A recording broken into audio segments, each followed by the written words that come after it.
दुनिया भर के शेयर बाजारों में इस सप्ताह बड़ी उथल पुथल मची हुई है। इस पूरी उथल पुथल का जो एपिक सेंटर है वो एपिक सेंटर है जापान। ये जो सारा कोहराम है ये जापान से ओरिजिनेट होकर पूरी दुनिया में सर्कुलेट हो रहा है और आजकल पूरी दुनिया एक ग्लोबल विलेज के रूप में है। इसलिए जो भी इफेक्ट जापान की इकोनॉमी का होगा उसका मोर और लेस थोड़ा बहुत इफेक्ट पूरी दुनिया के अलग अलग जगहों में भी होगा।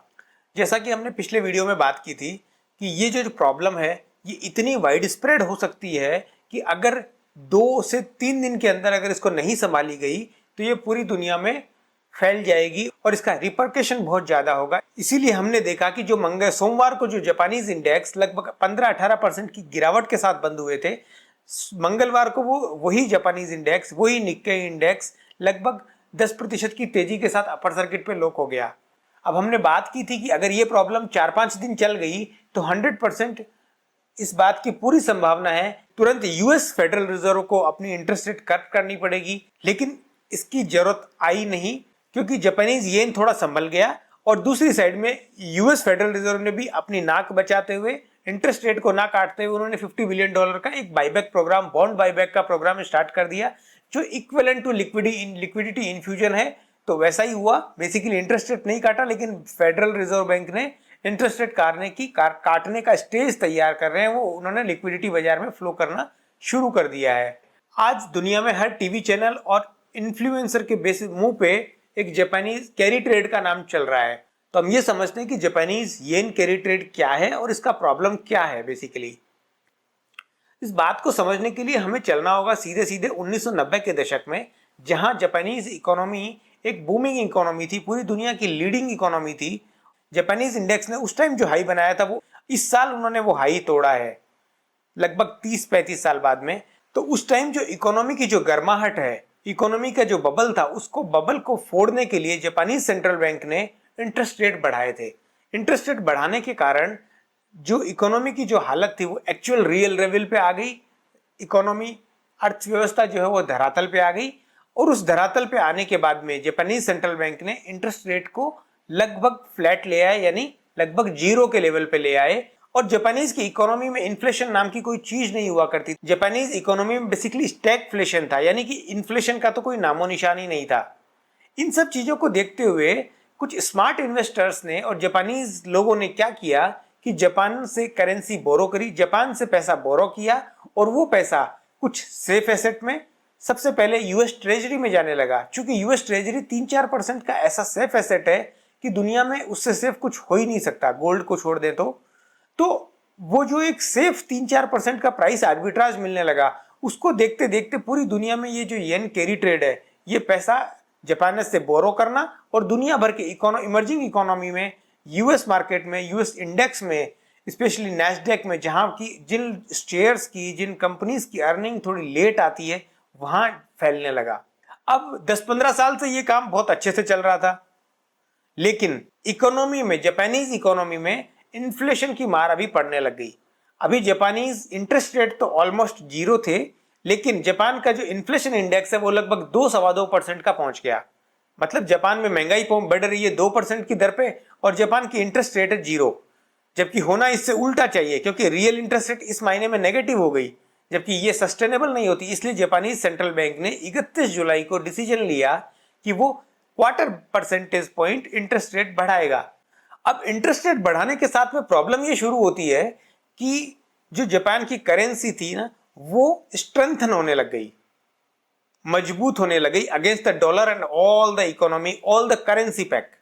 अब ऐसा होने से प्रॉब्लम ये हो गई कि जिन लोगों ने जापानीज करेंसी में पैसा उधार लिया था वो वहां पे तो पैसा कमा रहे हैं कम, लेकिन यहां जब वो वापस पेमेंट करने आएंगे तो पिछले कुछ दिनों में लगभग 30-40-50% तक जापानीज येन स्ट्रेंथन हो गया, मजबूत हो गया अगेंस्ट द यूएस डॉलर। तो इस वजह से प्रॉब्लम ये हुई कि अब अगर मान लो कि अगर वहां पे आपने 5% का मुनाफा कमाया, लेकिन यहां पे जब आप वापस उस आपकी ट्रेड को रिवर्सल करोगे, यानी जो पैसा डॉलर में आपने कमाया, इन्वेस्ट किया था, उस पैसे को जब वापस आप बेचोगे, जब शेयर को बेचोगे और वो पैसा वापस डॉलर से आप येन में कन्वर्ट करोगे, जापानीज करेंसी में कन्वर्ट करोगे, तो वहां आपको कम कम येन मिल रहा है। आपको ज्यादा डॉलर खर्च करना पड़ेगा उतने ही येन वापस खरीदने के लिए। तो ये देख करके हेज फंड, इंस्टीट्यूशन और करेंसी और जो स्मार्ट मनी थी उसको ये लगा कि यार ये तो उल्टा ट्रेड पड़ गया, ये जो कैरी ट्रेड है जब इसको रिवर्सल करना ही पड़ेगा, क्योंकि अगर ऐसे ही करेंसी मजबूत होती चली गई तो हमारे को लेने के देने पड़ जाएंगे। और ऐसे केस में होता क्या है कि ये एक जंगल में आग की तरह फैलती है, बात भी फैलती है। और ये चीज ऐसी है कि जिसने जो पहले अपनी एसेट बेच के वापस उस ट्रेड को कवर अप कर लिया वो जीत में है। इसलिए पूरी दुनिया के इन्वेस्टर्स के अंदर हाय तौबा मच गई कि जो जितनी जल्दी अपना सौदा कवर करेगा वो जीत में रहेगा। इसीलिए आपने देखा कि इंटेल, एनवीडिया और जापानीज और नेस्डेक के जो भी बड़े बड़े दिग्गज नाम थे जो पिछले 1 साल से जो चल रहे थे, वो सब की ऐसी धुलाई पिटाई हुई जिसकी कोई सीमा नहीं। तो ऐसा होने की वजह से स्टॉक मार्केट में स्टॉक्स बेचे जाने लगे और वो वापस पैसा जब जापानीज करेंसी में आने लगा तो ये एक पूरा ग्लोबल जो फाइनेंशियल सिस्टम है ये हिल गया। लेकिन चूंकि दुनिया भर के सेंट्रल बैंकर्स और स्पेशली यूएस मार्केट के यूएस फेडरल रिजर्व बैंक अभी इतना एक्टिव हैं कि वो किसी भी प्रॉब्लम को लेट को करने नहीं देते, वो प्रॉब्लम को अपने हाल पे छोड़ते नहीं, क्योंकि उन्हें पता है 2008 के फाइनेंशियल क्राइसिस के बाद में, लीमन ब्रदर्स और बेयर स्टैंड्स के क्राइसिस के बाद में, कि किसी भी प्रॉब्लम को आपने छोड़ा तो वो नासूर बन जाएगा और उसको संभालना बाद में आपके लिए संभव नहीं होगा, बिकॉज वो problem the point of no return पे चली जाती है। वहां से उस प्रॉब्लम को संभालना मुश्किल हो जाता है, वापस आप संभाल नहीं सकते, भले आप कितने भी बड़े क्यों ना होंगे। जैसे एक बार जापानीज करेंसी अगर जापानीज सेंट्रल बैंक के हाथ से निकल गई तो अभी वो कुछ नहीं कर सकते, चाह के भी कुछ नहीं कर सकते। एक थोड़ा बहुत इंटरेस्ट रेट बढ़ाने का उनके हाथ में कुछ मौका रहता है, लेकिन चूंकि अगर वो इंटरेस्ट रेट बढ़ाएंगे तो जापानीज इकोनॉमी, जापान को जो अपने बॉन्ड होल्डर्स को जो पेमेंट करना है, जो उन्होंने उधार लिया हुआ है, वहां वो उनकी हालत खस्ता हो जाएगी। इसलिए एक लेवल के बाद में ये ऐसी मार्केट होती है कि इस पर किसी का बस नहीं चलता, किसी कंट्री का स्पेसिफिक का बस नहीं चलता। चूंकि यूएस में भी इलेक्शन है, नवंबर के अंदर दिसंबर के अंदर इलेक्शन है, तो वो भी ये नहीं चाहते कि फाइनेंशियल मार्केट में टर्मोइल आए, कोई प्रॉब्लम हो। और दुनिया भर के सेंट्रल बैंकर्स ने एक साथ मिल बैठ के ये डिसाइड किया है कि अगर ये प्रॉब्लम एस्केलेट होती है तो वो सिंक्रोनाइज्ड मैनर में जो इंटरेस्ट रेट का जो उनके पास में ब्रह्मास्त्र है उसको वो चलाएंगे और इस प्रॉब्लम को सॉल्व करेंगे। क्योंकि एक जगह कहीं प्रॉब्लम नहीं है, प्रॉब्लम अगर जापान से शुरू होती है तो पूरे यूरोप, पूरे एशिया और अमेरिका तक पहुंचती है।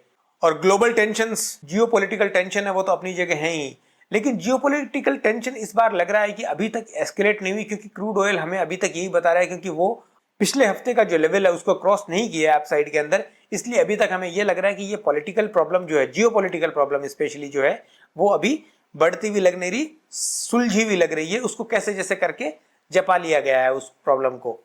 लेकिन ऐसे मौके लॉन्ग टर्म इन्वेस्टर्स को ऐसी जो गिरावट आती है वो मौका देती है, लेकिन ये गिरावट और ये वापस राइज जो होती है ना वो इतना शार्प होती है कि आपको मौका ही नहीं देती, आप समझ ही नहीं पाएंगे कि कब खरीदना है और कब वापस बेचना है। लेकिन फिर भी अगर आपके पास में एक अपना सेट पोर्टफोलियो है, जो शेयर आपको खरीदने हैं, अगर वो आपको गिरावट में मिल रहे हैं तो आप आराम से इत्मीनान से उन्हें खरीदिए। क्योंकि अल्टीमेटली अगर आपका विजन थोड़ा लंबा है, 4 महीने 6 महीने का विजन है, तो आपको इन बातों से चिंता करने की कोई ज़रूरत नहीं है, बिकॉज ये चीज़ें आएंगी चली जाएंगी। अल्टीमेटली अभी बाजार की लिवरेज जो पोजीशन है ना वो इतनी नहीं है कि बाजार कोई एक बहुत बड़े डाउन साइड किल में चला जाए। But ultimately this is the equity market, this is the riskiest asset in the world. तो हमें हमारे कॉन्शियस से, हमारे विवेक से ये डिसीजन लेना होता है कि क्या हम इस रिस्क को लेने को तैयार हैं, हमारा व्यू शॉर्ट टर्म है या लॉन्ग टर्म है। क्योंकि अल्टीमेटली शॉर्ट टर्म में आप कितना भी कॉन्फिडेंट क्यों ना हो जाए, अल्टीमेटली आपको एक रिस्क रहती ही रहती है। लॉन्ग टर्म में हाँ ये पक्की बात है कि अगर आपका विजन लंबा होता है तो रिस्क जो है वो मिटिगेट हो जाती है, आपको बहुत ज़्यादा रिस्क लेने की जरूरत नहीं रहती, आपको उस रिस्क के बारे में बहुत ज़्यादा चिंता विचार करने की जरूरत नहीं रहती। यहीं तक रखते हैं। अगर ये वीडियो आपको अच्छा लगता है तो वीडियो को लाइक कीजिए, चैनल पे पहली बार आए तो चैनल को सब्सक्राइब कीजिए और ये वीडियो अपने दोस्तों के साथ भी शेयर कीजिए। और आपका भी इस वीडियो रिलेटेड कोई भी अगर ओपिनियन तो आप हमें कमेंट के द्वारा बताएं, हमें भी आपकी बातें सुन के बहुत अच्छा लगेगा। Thank you very much.